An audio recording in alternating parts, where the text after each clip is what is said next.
सामाजिक कार्यकर्ता अंजलीताई दमाने सध्या आमच्या सोबत आहे। ताई, अशोक खरात प्रकरणामध्ये आता SIT चौकशी तर सुरू आहे, पण त्यांच्या जे प्रॉपर्टी आहेत त्यांची पण चौकशी सुरू होणार आहेत, काय सांगितलं?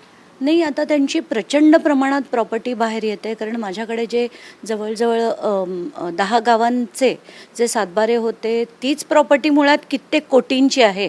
तर मोठ्या प्रमाणावर त्यांच्या प्रॉपर्टीज बाहेर येत आहेत आणि आता ईडीची चौकशी होणार आहे असं मला कळतंय। ऐकून बरं वाटतंय की योग्य दिशेने चौकशी चालू आहे। आणि आज रुपाली चाकणकर यांची पण चौकशी होणार अशी शक्यता आहे। जर चौकशी झालं तर काय वाटतं, काय होऊ शकतं? मला असं वाटतं की रुपाली चाकणकरांवर 2 गोष्टींची चौकशी झाली पाहिजे। एक म्हणजे शिवनिका संस्थानात त्यांचा झालेला व्यवहार किंवा इतरही त्यातनं त्यांना काही पैसे मिळाले होते का हे देखील बघायला हवंय। या व्यतिरिक्त पीडित महिलांचे आयोगाकडे काही गेले होते का आणि कंप्लेंट्सवर त्या दाबण्यात आले होत्या का, ही दुसरी गोष्ट।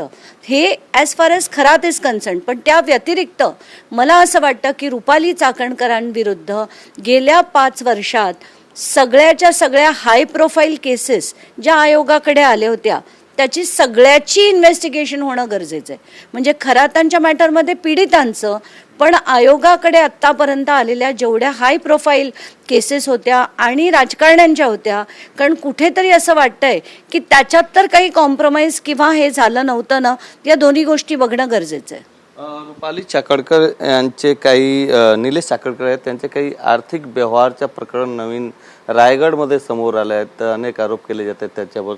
नाही, असे आरोप मी देखील ऐकले की त्यांची प्रॉपर्टी खूप मोठ्या प्रमाणात वाढली आहे, पण आत्ता माझ्याकडे त्याचा पूर्ण जोपर्यंत डॉक्युमेंट्स नाहीत तोपर्यंत मी बोलणार नाही। पण आरोप त्यांच्यावर असंख्य होतात हे मात्र नक्कीच आहे। तुम्हाला वाटतं रुपाली चाकणकरवर चौकशीनंतर गुन्हा दाखल होणार किंवा त्यांना पण पोलीस अटक करू शकतात? नाही, जर आपण म्हणतो ना, जो डायलॉग आपण वापरतो की कायद्याच्या वर कोणीही नाही, तर हा जर डायलॉग खरा असेल तर आता ते सिद्ध करून दाखवावं। रुपाली चाकणकरांवर पहिलं तर FIR होऊन त्यांची चौकशी होऊन त्यांच्यावर कारवाई झाली तर मी मानेन की हा डायलॉग खरा आहे। जे खराच्या संस्था आहेत त्याचे जे आजी माजी जे सदस्य होते किंवा पदाधिकारी होते त्यांची पण चौकशी होणार आहे। काही चौकशी झाल्यानंतर नवीन खुलासे होऊ शकतात काय?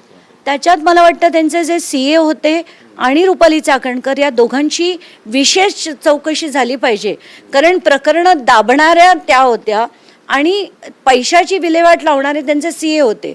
ते या दोघांवर नक्कीच चौकशी झाली पाहिजे, डिटेल्ड झाली पाहिजे, अशीच माझी मागणी आहे। तृप्ती देसाई यांनी नवीन आरोप केले आहेत की नीलम गोरे आणि अशोक खरात यांच्याशी हॉटेलमध्ये मुलाकात झाली होती, काही चर्चा झाला होता, त्यांच्याशी काही संबंध आहे का असं त्यांनी आरोप केले आहेत, काय वाटतं? नाही, पण हे खरे असतील तर त्याची चौकशी झाली पाहिजे, पण मला ह्यातलं काहीच माहित नाही, त्यामुळे त्याच्यावर मी बोलणार नाही। सातारा राडा प्रकरणी जे पोलीस अधीक्षक होते त्यांच्या सध्या बदली करण्यात आलेले, बदली नाही रजेवर पाठवले आहेत, काय सांगितलं?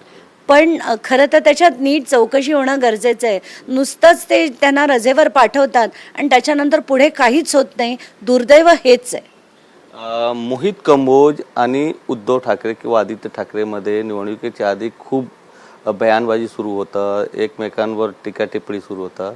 आता मोहित कंबोज यांच्या मुलीच्या वाढदिवसात त्याच्यामध्ये आदित्य ठाकरे आले होते, त्याच्यानंतर आता आदित्य ठाकरे ट्रोल होत आहेत, तुमची काय प्रतिक्रिया आहे याच्यावर?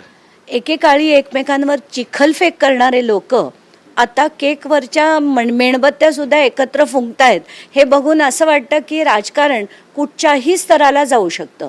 दुसरं म्हणजे एखादं लग्न असतं तर मी समजू शकते की त्याच्यात अगदी दुश्मनाला सुद्धा आमंत्रण असतं, पण जर वाढदिवसाला, मुलीच्या वाढदिवसाला जर आमंत्रण असेल तर हे नक्कीच राजकारण काहीतरी संधी साधण्यासाठी हे केलं गेलं आहे। याच्यात तर मला कुठेही असं वाटत नाही की हे योग्य होतं। हे जर खरंच शत्रू होते तर ते शत्रू आहेत असं भासवायला तरी हवं होतं।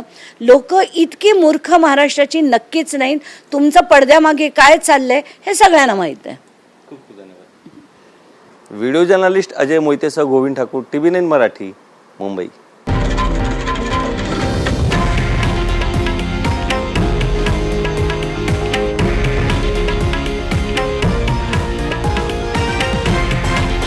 हे आहे देशातील नंबर 1 न्यूज नेटवर्क आणि आपण पाहत आहात TV9 मराठी, एकमेव।